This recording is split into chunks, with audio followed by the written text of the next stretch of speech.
New York সিটিতে তীব্র তাপদাহের মধ্যে এসি বা এয়ার কন্ডিশনার ব্যবহারের পরামর্শ দিয়ে তীব্র বিতর্কের মুখে পড়েছেন mayor Zohran Mamdani. New York পোস্টের এক অনুসন্ধানী প্রতিবেদনে দেখা গেছে, সাধারণ মানুষকে তীব্র গরমে কষ্ট করে এসি 78 ডিগ্রিতে রাখার পরামর্শ দিলেও মেয়রের নিজের প্রশাসনই তা মানছে না। সিটি হলের অধীনস্থ 20টি সরকারি অফিসের মধ্যে 15টিতেই এসি চলছিল অনেক কম এবং আরামদায়ক তাপমাত্রায়। সামাজিক যোগাযোগ মাধ্যমে মেয়রের এই স্ববিরোধী অবস্থান বা ভণ্ডামি নিয়ে তীব্র ট্রল ও সমালোচনা শুরু হয়েছে। তবে বিশ্লেষকরা বলছেন, এই বিতর্কের আড়ালে লুকিয়ে আছে আরো বড় এক সংকট। মেয়রের নিজের ভুল নীতির কারণেই আজ নিউ ইয়র্কের বিদ্যুৎ গ্রিড ধ্বংসের মুখে পড়েছে।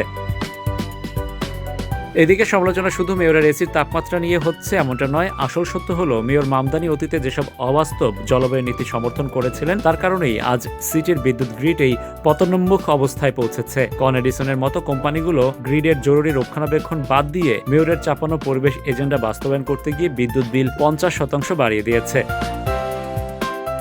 অনুসন্ধানে জানা যায়, 2021 সালে অ্যাসেম্বলিতে থাকাকালীন মেয়র মামদানি কঠোর পরিবেশ আইনের পক্ষে অন্ধ অবস্থান নেন। 2023 সাল থেকে কার্যকর হওয়া নিয়মের কারণে সিটির প্রায় 1 ডজন ছোট বিদ্যুৎ উৎপাদন কেন্দ্র বন্ধ হয়ে যায়। অথচ বেসরকারি কোম্পানিগুলোকে তাদের পাওয়ার প্ল্যান্ট আধুনিকায়ন করার কোনো সুযোগ দেওয়া হয়নি। ফলে একদিকে সিটির বাতাস আরও দূষিত হয়েছে, অন্যদিকে বিদ্যুৎ উৎপাদন ক্ষমতা কমে গ্রিড এতটাই দুর্বল হয়ে পড়েছে যে প্রতি গরমেই এখন সিটিতে ব্ল্যাক আউটের আশঙ্কা তৈরি হচ্ছে।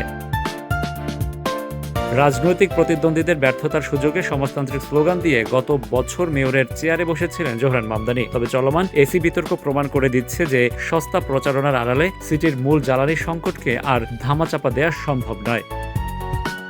Rashed Bappi, ATV USA, new York, যুক্তরাষ্ট্র।